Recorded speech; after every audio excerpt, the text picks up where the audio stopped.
Did you ever go to a wedding where the groom was so wasted he didn't even know it was his own wedding night? Yeah, that happened. I still can't believe it went down like that. So my wife, Jessica, has this close friend from college. Let's call her Sophia. Sophia is the kind of person who plans everything to the pixel. This girl spent literally an entire year organizing her wedding. We're talking custom invitations, color-coded spreadsheets, 6 straight months of private dance lessons with her fiancé Ryan, so their first dance would be perfect. She even flew the bridesmaids, Jessica included, to LA twice just for dress fittings and hair trials. Thousands of dollars, endless group chats at 2 a.m., the whole deal. Sophia wanted this day to be magical, and honestly, on paper, it looked like it would be. The ceremony itself went fine. Ryan looked nervous but sober, said his vows without slurring. Everybody cried in the right places. Then came the reception.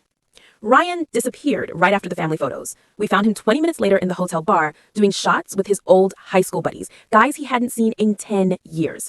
At first it was funny, like, haha, groom's letting loose. Then it wasn't. He went from tipsy to hammered in what felt like 30 minutes flat. By the time the DJ called for the first dance, Ryan was cross-eyed, swaying, and kept calling me dude from work, even though we've met like 15 times. Jessica and the other bridesmaids basically carried Sophia onto the dance floor because she was already tearing up. The song started, some Ed Sheeran slow one they practiced 100 times, and Ryan immediately stepped on her $4,000 dress, ripped the mace, then almost face planted into the wedding cake table. Sophia tried to guide him like they'd rehearsed, whispering, "Left foot, baby, left foot," but he had zero clue what was happening. You could see the panic hit her all at once, eyes wide, smile frozen, realizing the moment she'd built her whole year around was turning into a viral train wreck in real time. People started pulling out phones, not in a cute, oh, look at them way, but in that, holy crap, this is bad way. Ryan's best man eventually dragged him off the floor and shoved him toward the bathroom. On the way, he pushed past me and Jessica like we were strangers, muttering, "Move, gotta puke." He didn't come back for 40 minutes. Sophia just stood there alone in the middle of the floor while the DJ awkwardly switched to upbeat songs. Jessica spent the rest of the night holding Sophia in the bridal suite while she sobbed into her veil. Ryan passed out face down on a couch in the lobby, shoe missing, tie wrapped around his head like a bandana. The next morning, he had almost no memory of the reception. Sophia told him everything on the drive to the airport for their honeymoon, and apparently he just kept saying, "I'm so sorry, babe, I blacked out." I gave that marriage 6 months, tops. Most of my friend group had a secret pool going. Jessica refused to bet because she felt too bad, but even she thought it was doomed.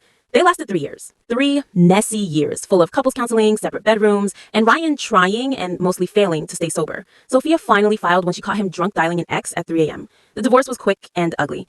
Here's the part that still blows my mind. About a year after the divorce, Jessica got a text from Sophia with a photo of her holding hands with a woman at a pride parade. Turns out, the whole time Sophia was planning that perfect straight picket fence wedding, she was quietly figuring out she's gay. She's been with her girlfriend Charlotte now for 4 years, happier than I've ever seen her. They just bought a house together and adopted the goofiest golden retriever you've ever met.